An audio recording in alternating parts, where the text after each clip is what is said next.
Hello, everyone. It's Mary and Lynn. We're back with Tick Ed, and we're going to talk about a couple of things this summer that have come up. One is we keep getting questions about opting your child out of the STAR test. And Mary, you want to go ahead and take that, and then we'll go into the next subject. Okay, so really, you're going to have to opt out of a lot of things. And the school districts are prepared for parents to come to them and say, I want to opt out. And they're going to say, well, but it doesn't this and it doesn't that and it doesn't this and it doesn't that. So don't give reasons on why you're opting out because they're going to try to counter it because they're compensated in ways for getting the data on your children and having your child participate in STAR. They're also they want your kids on the computer. They want the kids on the computer 100%. If you can get a group of parents together and have a group of you do this collectively, it will be way more beneficial. It will force them, especially when you're doing things like opting out of having your child. Yes, having your child on the computer. And in years past, when school started, we would tell parents, from the very beginning to opt your child out of sex education, opt your child out of certain, library activity. And there were a lot of things. I mean, it used to when this all started, it was opt your child out of wearing the mask. You need GA 38 to not have to have your child go all day and play outside on the playground with a mask on. Well, that's not where we are anymore. You need to go in and you need to say, I want my child to learn with paper, pencil, and a teacher. I do not want my child on a computer for more than 30 minutes a day, period, end of sentence. You have the right to do that, especially with a child prior to fifth grade. Now, after fifth grade, you're going to start running into some challenges about them being able to be on there for, 2 hours a day. And 2 hours would be max. And so, but what you need to know is that you the schools are already telling parents in regards to the surveys, well, we're SIPA compliant. We are now SIPA compliant because we would go to them and do these grievances and say, you're not SIPA compliant. And we know you're not SIPA compliant. And they knew we knew. And so now they're telling parents, we are SIPA compliant. Well, to just be perfectly candid, we will have to go through several experiences to get to a point that we can verify that they haven't made changes and they're still not SIPA compliant. I don't believe they are because they're not believable. They're never truthful. No. And this isn't your local school district. This is the state because the connectivity comes through Education Service Center, ESCs.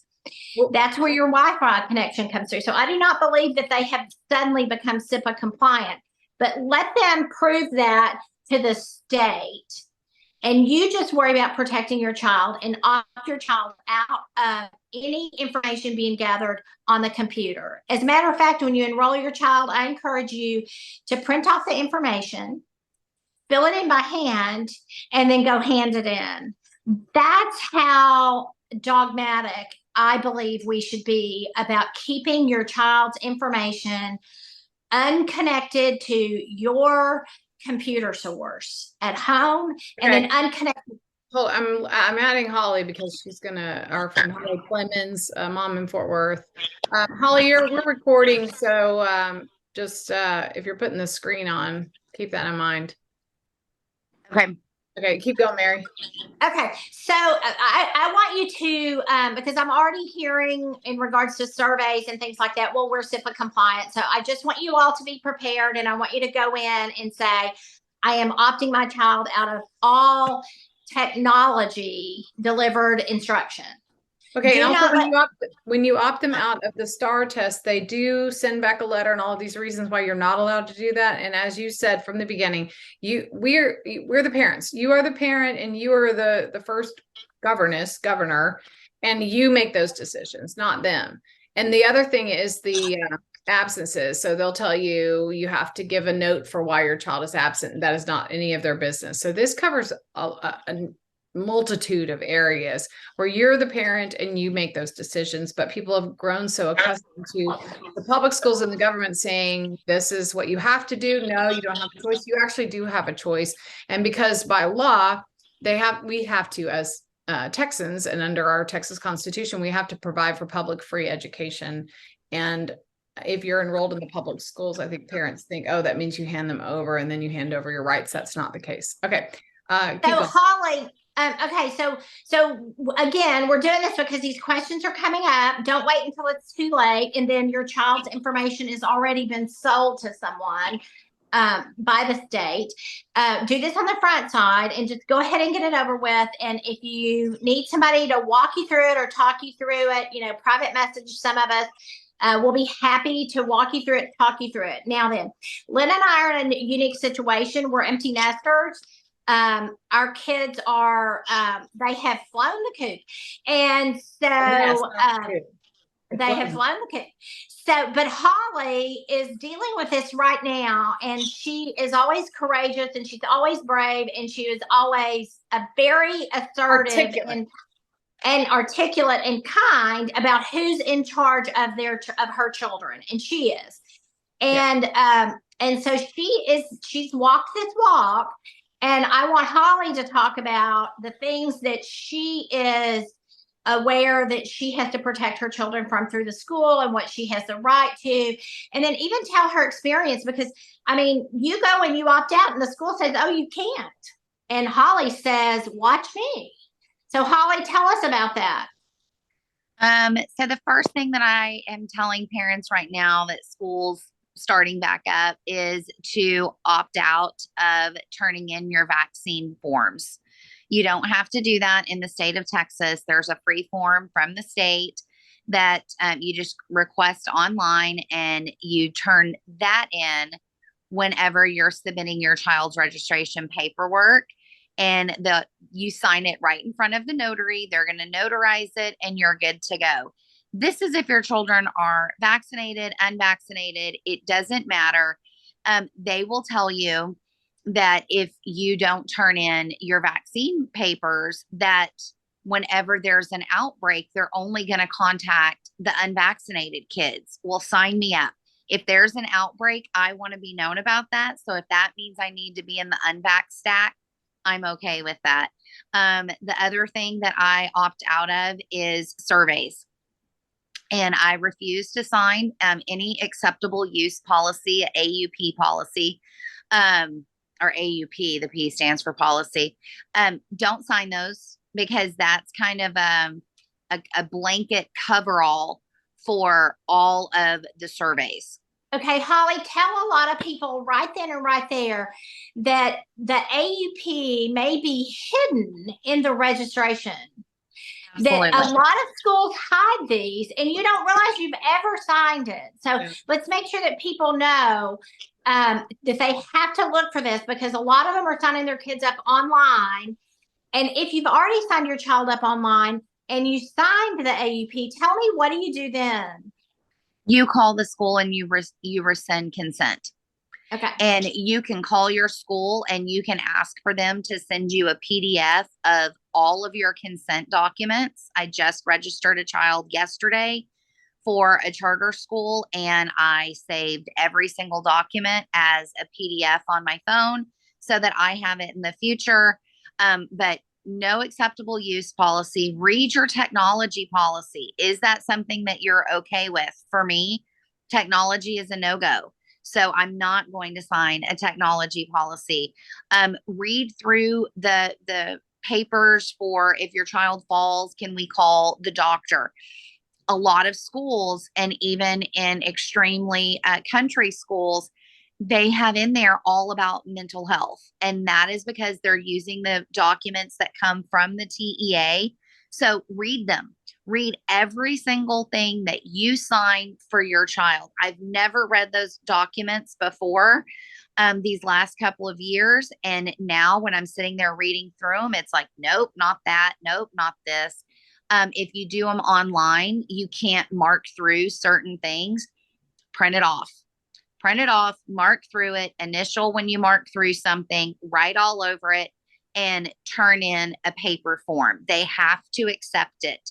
Opt out of surveys, opt out of technology, don't give your child's vaccine record, opt out of counseling. Yeah.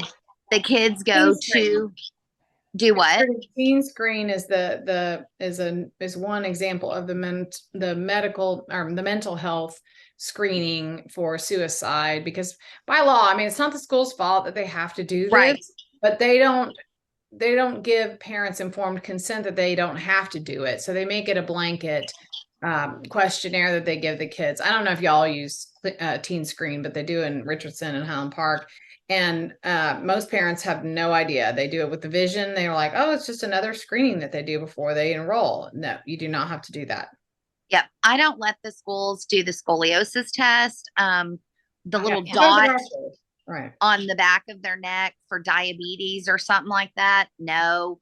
The vision test. No. Mhm.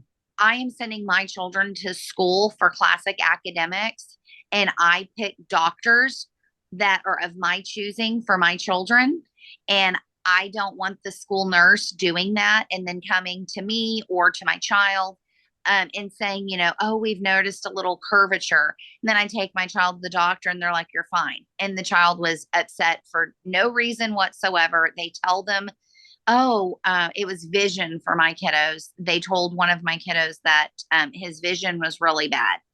It was perfect. None of my kids wear glasses, but they did the vision test at school and freaked him out and actually got him really upset where he thought he was going to have to wear glasses. And it was like, I took you 2 weeks ago to the ophthalmologist, and I assure you that they know more than your school nurse. So I opt out of all of the wraparound services that the schools offer. It doesn't make you well liked when you opt out of these things. So be prepared for that. But for me, my children are going to school for education, not for me to be liked and have friends. If I get friends out of it, that's great. And if I don't, I've got great friends anyway. So I'm good. I don't need to have friends that are the teachers, the principals. I'm paying them to do a job through my taxes, and that's to educate my children, or through your private school payments to do that. So opt out of counseling. Let's see, there was one more that I opt out of. Well, you talked about technology, and that was really where I opened. Because I said that one of opting out of that, and then opt out of the STAR. Yes. Okay. So people can, if you have a question or you need a form, you can come to Families Engaged for Effective Education on our Facebook, or you can send us a message via email at familiesengaged.org. So there's an email contact there. Just let us know what you need. And then I'm Mary Lowe, and most of you know. And then this is Hollie Plemons. Hollie's Facebook page is not private; it's public, so you can anybody can find Hollie. And then there's Lynn Davenport here. So call to action. Do you have a call to action? I want us to, as soon as we're done with this, I want us to talk about one other thing, but we're going to close out of this one so that it's shorter, and then log back for one other little conversation. Do you have a call to action for parents that their children are starting back to school? Go to your school board meetings. Thank Go you. to your school board meetings. Right. Instead of PTA, you can go all by yourself. You can go with friends, but go to your school board meeting. The first couple of school board meetings that I went to, I was talking to people in the audience, and Lynn and Mary, that's not shocking to them at all that I was chitty-chatting it up with people, not really paying attention to what they were talking about. I didn't know what they were talking about. I didn't know how to find the agenda. Ask someone how to find the agenda, follow along, listen to what they're saying. You're probably going to walk away and say, I have no idea what they were talking about. I don't know why that was important. Keep going back. If you can't go in person, see if your school has them online, and listen to them when you drive. Listen to them when you're cooking, when you're cleaning, and listen to what they are saying. I promise you, there's going to come a moment when you're going to go, what did they just say? Yep. And that's when it's all going to come together for you. And it fell like an absolute ton of bricks when one school board trustee talked about hiring and wanted to know the ratio of white teachers. And whenever the ratio was given and it was more white teachers than any other color, he said, well, how can we do better? And better meant less white. Didn't have anything to do with the qualifications of the teacher. It just had to do with their skin color. And I could not believe what I heard. I thought, no way did he actually just say that. And he did. And that was it. That was all it took for me. And I just grabbed it and run. Go to your school board meetings, get involved in your kiddo's school, reach out to your teachers and let them know that you're an involved parent and that you want to be contacted. If there's a problem that you see going on in class, grades are dropping, contact me. Let them know that you are that parent that wants to be informed. And those would be my biggest call to action for starting back to school. And then ask your kids how their day was. I don't want people like digging on their kids, but ask some questions. You know, what did you learn? What did you talk about in this class? All of us are adults. We know how to have a conversation and see what your children are telling you is going on. I always like to ask my little kids is, who did you eat with at lunch? Who did you play with on the playground? What did you talk about? What did you play? And that's where you're going to find out who your kids are hanging out with, or if they're having a tough time in school and they don't have any friends.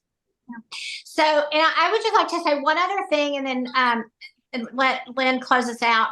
So something that sometimes you will need to do is you will need to take a copy of the documents that you turn into the office to the administration and give them to the teacher as well. Because a lot of times that information is not passed along in a manner in which the teacher would see that you have opted your child out of these things. The teachers never really get the vaccination record, that sort of thing. So sometimes when you turn all of this in, it's not going to get passed to your child's teacher. So you need to make sure that your child's teacher knows exactly where you're standing and what your expectations are. And just remember, you know, I say all the time when I go to Austin, I'm not there to make friends. I'm there to make a difference. I'm there to make a difference in a child's life. I'm there to make a difference in what education means and whether or not children want to go to school, whether or not children want to learn, whether or not they find value in what they learn. That is what's important to me, not whether or not I make a friend. Maybe that's wrong, but I'm not there to make friends with the state house. You do both very well. Yeah. Okay. All right. Well, Lynn, anything you want to say there?